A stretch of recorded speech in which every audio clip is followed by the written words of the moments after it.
됐어요.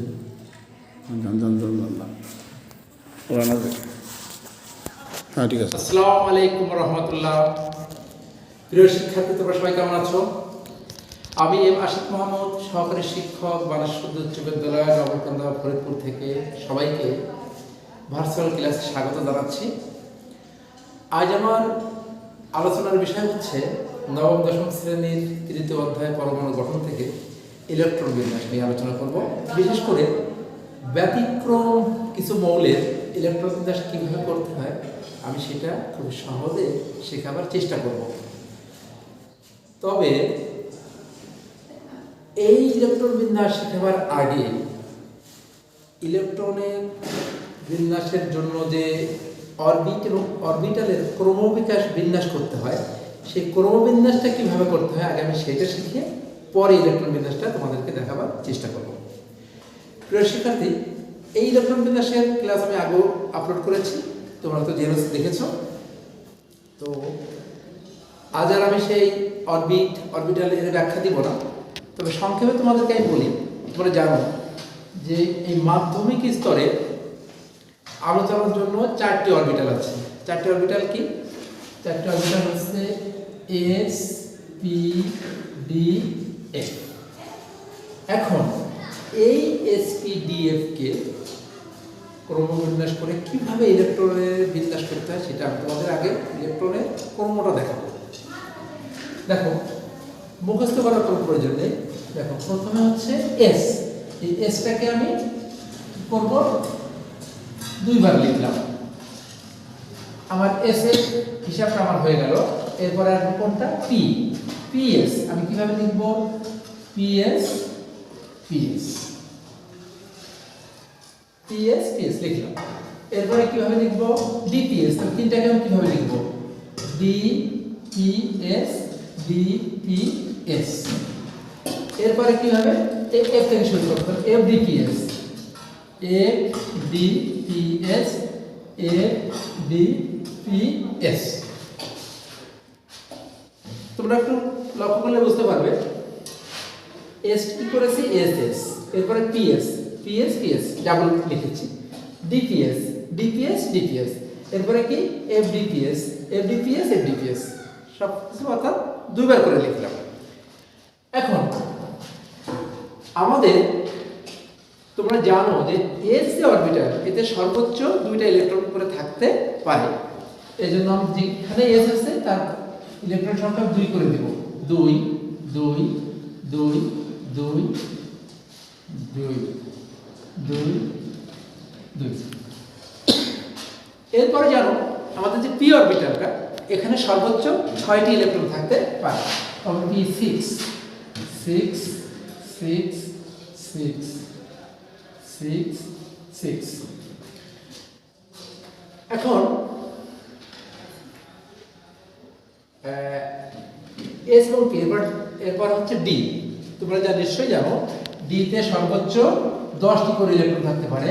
তাহলে যেখানে ডি আছে সেখানে তার ইলেকট্রন সংখ্যা ডি বসিয়ে দিই, তার পাওয়ার হিসাবে 10 10। এরপরে কি করব? এফ অরবিটালে আমাদের জানা আছে এফ অরবিটালে সর্বোচ্চ 14টি করে ইলেকট্রন থাকতে পারে। তো আমি এফ এর 14টি করে বসিয়ে দেই। এফ কোথায় আছে? 14 14 আছে 14 14। ওকে, আচ্ছা। এটা গেল হচ্ছে ইলেকট্রনের সর্বোচ্চ ইলেকট্রন সংখ্যা কয়টি, সেই ইলেকট্রনের সংখ্যা বসিয়ে দিলাম। এস অরবিটালে 2টি, পি অরবিটালে সর্বোচ্চ 6টি, ডি অরবিটালে সর্বোচ্চ 10টি, এফ অরবিটালে সর্বোচ্চ 14টি। আচ্ছা, এখন আমাকে যে জিনিসটা মনে রাখতে হবে, প্রথমে মনে রাখতে হবে আবার এস অরবিটালটা কোন অরবিট থেকে শুরু হয়। অরবিট মানে প্রধান কক্ষপথ। আমরা জানি এস অরবিটালটা প্রথম কক্ষপথ থেকে শুরু হয়, এজন্য অনেস। ব্যাস, এরপরে তুমি ক্রমান্বয়ে 1 2 3 4 5 6 লিখে দাও। 1s 2s 3s 4s 5s 6s 7s এই যে 8s। এরপরে এস অরবিটালের পরে হচ্ছে কি? পি। তোমরা নিশ্চয়ই জানো পি অরবিটালটা দ্বিতীয় কক্ষপথ অর্থাৎ দ্বিতীয় অরবিট থেকে শুরু হয়, এজন্য লিখলাম আমি 2। এরপরে কি 3 3 3 4 5 6 7। আচ্ছা, তাহলে এস গেল। এস হচ্ছে অন অরবিট থেকে শুরু হয়, পিটা 2 অরবিট থেকে, ডিটা হচ্ছে 3 অরবিট থেকে শুরু হয়, তোমরা নিশ্চয়ই জানো। তাহলে আমি 3 দিয়ে শুরু করব, 3D 4D 5D 6D। এখন এফটা তাহলে কি দিয়ে শুরু হবে? আমরা জানি এফটা হচ্ছে 4 অরবিট থেকে শুরু হয়, অর্থাৎ 4 চতুর্থ প্রধান কক্ষপথ থেকে। আমরা 4 দিয়ে শুরু করি, 4 5। আচ্ছা, এখন ইলেকট্রন ক্রমবিন্যাস,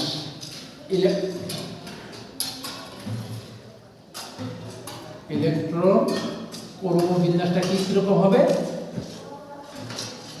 আমরা অরবিট অনুসারে ক্রমবিকাশ সাজিয়ে লিখব।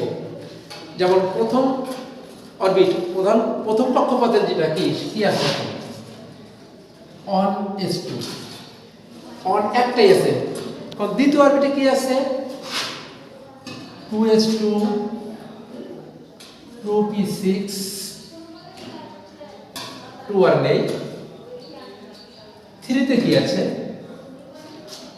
3 কোথা থেকে শুরু হয়েছে দেখো, এই যে 3s2 3p6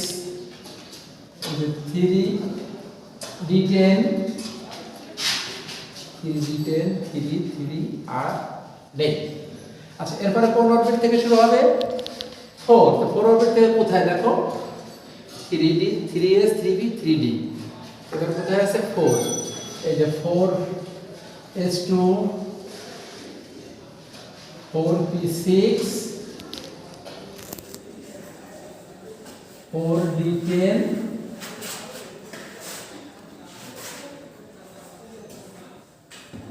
4f14। এরপরে কোনটি? 5 থেকে শুরু হবে। তা 5 এর কি আছে আমার? 5 কোথা থেকে শুরু দেখো, এই যে 5, এই যে 5 s2 5p6 5d10 5f14। এরপরে কোনটি? 6 অরবিট থেকে শুরু হবে। তো 6 কোথা থেকে শুরু দেখো, 6 হচ্ছে 6s2 6p6 6d10, হ্যাঁ 6 অরবিটালের অরবিটাল নেই। এবং 7 কোথা থেকে শুরু হবে? এবার 7 শুরু হয়েছে কোথা থেকে? এই যে 7s2 7p6 7s2 7p6 7s2 7p6। এরপরে কোনটি? 8 এর শুধু একটি 8s। প্রিয় শিক্ষার্থী, এখন তোমার যে ইলেকট্রন বিন্যাসটা তোমার প্রয়োজন হয়, তোমার সেটি তুমি এই ধারাবাহিক অনুসারে সাজিয়ে লিখলেই হয়ে যাবে। তবে তোমাদের একটা বিষয় জানতে হয়, তোমরা যেটা বলো যে বিশেষ ক্রমবিকাশ ইলেকট্রন বিন্যাস, এই বিশেষটার জন্য তোমরা একটু চিন্তিত থাকো। আসলে চিন্তিত হওয়ার কিছু নেই।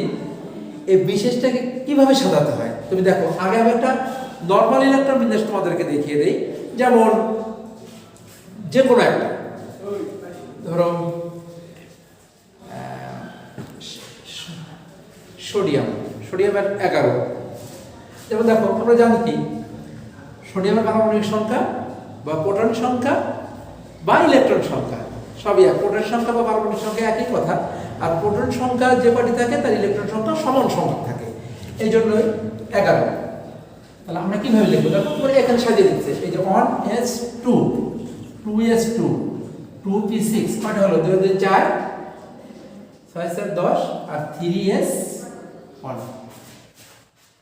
এই যে আমরা জানি কি শেষ যে আমাদের ইলেকট্রন বিন্যাসে একটা জিনিস লক্ষ্য করবে তোমরা, শেষ যে অরবিটটা ব্যবহার করবে তুমি, শেষের যে অরবিটটা ব্যবহার করবে এই শেষ অরবিটের ইলেকট্রন সংখ্যা হয় ফুল ফিল হতে হবে অথবা হাফ ফিল হতে হবে।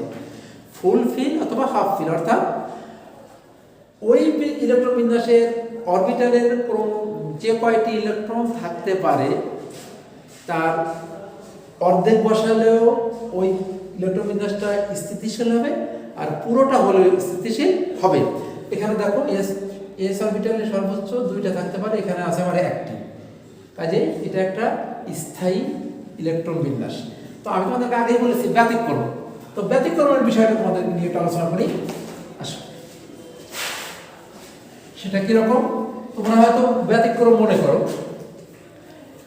দেখো আমাদের পটাশিয়াম এটা হলো 19, জাস্ট একটা হিসাব করে লিখে ফেলো। NH2 2S2 2P6 3S2 কয়টা হয়েছে? 2 আর 2 4 10 10 আর 2 12 3P6 18 আর একটা আছে সেটা হলো 3P6, আচ্ছা 3S2 3P6 আর হচ্ছে কোনটা 3D10। আমি কারেক্ট হয়নি, তোমাদের বলতেছি। 2 আর 2 4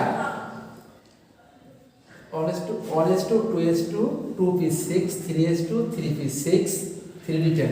দেখো 2 আর 2 4টা, তার আচ্ছা 10 10 আর 2 12 12 আচ্ছা 18 আর এখানে কয়টি? আর একটা। এখন দেখো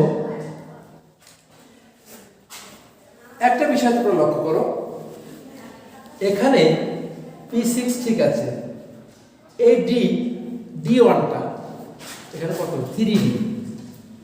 P-তে 6টা ধরবে, এটা তো ধারণ করবে ঠিক আছে, কিন্তু D1 এটা না হলো হাফ ফিল না হলো ফুল ফিল, এর কোনোটাই হলো না। যার জন্য আমি এখন কি করব, এখানে দিব আমি 0,4S1। আচ্ছা, এই হলো একটু ব্যতিক্রম। প্রশ্ন হচ্ছে আমি ডিতে ইলেকট্রন দিলাম না, দেইনি, কিন্তু এসে গিয়ে একটা দিলাম। কেন দিলাম? তোমরা জানো সাধারণত নিম্নতর শক্তি স্তর থেকে উচ্চতর শক্তি স্তরে ইলেকট্রন আগে গমন করে। তাহলে এই 3D এবং 4S কে কার পাওয়ার বেশি বা কম, এটা আগে আমাদের জানতে হবে। তোমরা মনে রাখো 4SN এর এস অরবিটালের শক্তি কম, ডি অরবিটালের শক্তি বেশি। তাহলে সেটা কিরকম তার একটু ব্যাখ্যা দিই ছোট্ট করে। তোমরা কোয়ান্টাম তত্ত্বটা পড়েছো, হয়তো জানো কোয়ান্টাম তত্ত্ব অনুসারে এই যে 3D, আমরা কোয়ান্টাম তত্ত্ব অনুসারে কি হয়, একটা প্রধান কোয়ান্টাম সংখ্যা আর একটা সহকারী কোয়ান্টাম সংখ্যার হিসাবে একটা অরবিটের ইলেকট্রন সংখ্যা বা কোয়ান্টাম তত্ত্ব অনুসারে ব্যাখ্যা করা হয়। সেটা কিরকম? এই কোয়ান্টাম ব্যাখ্যা অনুসারে ডিতে n প্লাস n, তো এই ডির ক্ষেত্রে কোয়ান্টাম প্রধান কয়টি? n এর মান কত? 3, আর l এর মান কত? 2, হচ্ছে 5। আর এই 4s এর ক্ষেত্রে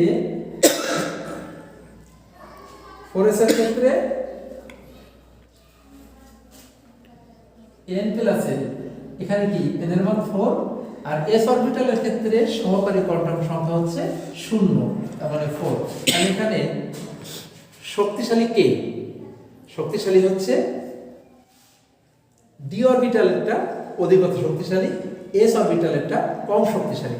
কাজেই আমি তোমাদের আগেই বলেছি শেষ কক্ষপথটা হয় হাফ ফিল হতে হবে অথবা ফুল ফিল হতে হবে। যার ধরুন এখানে দেখো, এখানে হাফ ফিল, অর্থাৎ সর্বোচ্চ কোয়ান্টাম ইলেকট্রন থাকতে পারে 2টি, এখানে দিয়েছি আমি একটা। এই 3D0 এটা তুমি লিখতেও পারো, নাও লিখতে পারো। এইটাই হচ্ছে মূলত ব্যাখ্যা। এছাড়া আর একটু দেখাই। দেখো তোমরা জানো ক্রোমিয়াম 24, লিখে যাও 1s2 2s2 2p6 3s2 3p6। আচ্ছা, আগে আমি লিখি তারপরে এডিট করব। আগে আমি লিখেছি, পরে আমি এডিট করতেছি। আমাদের ওরকম মুখস্থ করে রাখতে হবে না, যেখানে এইভাবে হবে আমার এইভাবে আগে মুখস্থ করে লিখতে হবে। নো, আগে তুমি লেখো, তারপর হিসাব করে লিখবে। তাহলে কি আছে? 2 আর 2 4, 10, 12, 12 আছে 18, আপনাদের কয়টি? 6টি। এখন এই 6টি ডি অরবিটালে এবং এস অরবিটালে দিতে হবে। আমি ইচ্ছা করলে ডি অরবিটালে একবারে 6টা লিখে দিতে পারি, কিন্তু আমি একবার 6টা লিখবো না, কারণ আমি যে বলেছি যে অরবিটাল সংখ্যা হয় ফুল হতে হবে অথবা হাফ হতে হবে। হয় ফুল ইলেকট্রন দিয়ে পূর্ণ করতে হবে অথবা হাফ ইলেকট্রন দিয়ে পূর্ণ করতে হবে। তাহলে আমি যদি সেখানে আছে আমার 6টি, তো দেখো আমি যদি এখানে 5 দেই আর আমি যদি এখানে 1 দেই, এই যে ডিটাও হাফ ফিল হচ্ছে, এসটাও হাফ ফিল হচ্ছে, তাহলে এই ইলেকট্রন বিন্যাসটা অধিকতর স্থিতিশীল হবে। এটা আমার ব্যতিক্রমের মধ্যে পড়ে। আর একটা কি আছে দেখো, কপার। কপার হচ্ছে 29। এই কোন অনুসারে লিখে যাও তুমি 1s2, 2s2, 2p6, 3s2, 3p6, 3d আর 4 কিভাবে লিখবো আমি সেটা আমি পরে লিখতেছি। দেখো কিভাবে আছে, 2 আর 2 4, 10, 10 আর 2 12, 12 আর 18, আর আমার আছে কয়টি? 9টি। আর আছে আমার হলো কয়টি আছে?